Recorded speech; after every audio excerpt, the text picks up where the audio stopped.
Hi, in this video I'm going to talk you through the highly flexible For Teams Go. I will show you all the settings so that I can help you with your configuration. Starting at General, we have the default room booking duration, 15 minutes. It's connected to the automatic room booking, so if you want to have it automatically booked, you have to enable this one and set the time. Here you can set the browser, the whiteboard or the Voila receiver as default startup when you start the meeting, the reboot of the device if it's still on. And if you want to force people to book the room in advance so that they cannot use it if they didn't book it, then you can disable this one and then you force people to book the room up front. Adding app shortcuts is simple as well. Within our platform you can add any Windows application executable in principle that you want to use during your meetings. So just a matter of add shortcuts, select the executable, press open, it will automatically be added here automatically with the icon of Teams, and here you can decide I want to have this quick access, so available on the left side of the screen. Browser, of course, if you don't want to use the browser you can just disable it, or are not allowed to use a browser within the company. Just flip the switch and the browser is disabled, and here you can add your favorite shortcuts of the browser just by adding them and typing in the URL. Calendar, the product is connected to Microsoft Exchange, so whatever is booked will be shown on the screen. If you don't want to have that, don't want to use that, just disable it and you don't have the calendar anymore. But if you do use it, there's a ghost meeting killer, meaning that if someone booked the room and is not showing up, no show as we call it, then automatically you can set here a time to delete the booked meeting so that other people can make use of the room again. If you have sensitive meetings, you don't want to show the meeting title, then you can automatically hide them so that nobody can see what the meeting is about.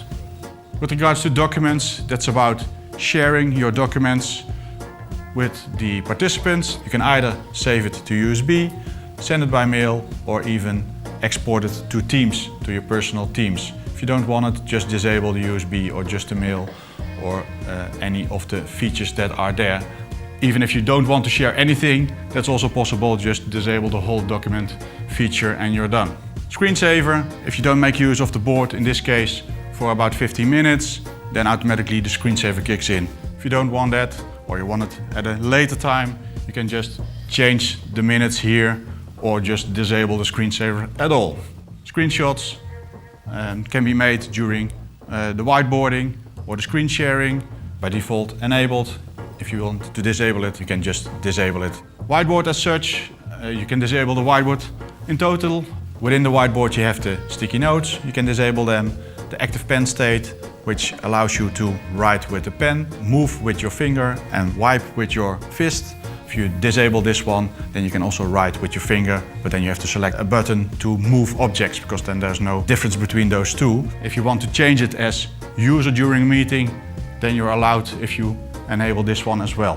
Here you can just set the matrix of whiteboard pages. And last, wireless display. If you want to allow people to connect wirelessly to the screen, you have it enabled. If you don't want that, of course, you can disable it. And within the wireless display, you have the possibility of showing the SSID of your local network, as well as the guest password, so that guests connecting to your network can easily see what they need to connect to that network. Almost all these settings as shown here can also be done remote, and I will show you how that works now.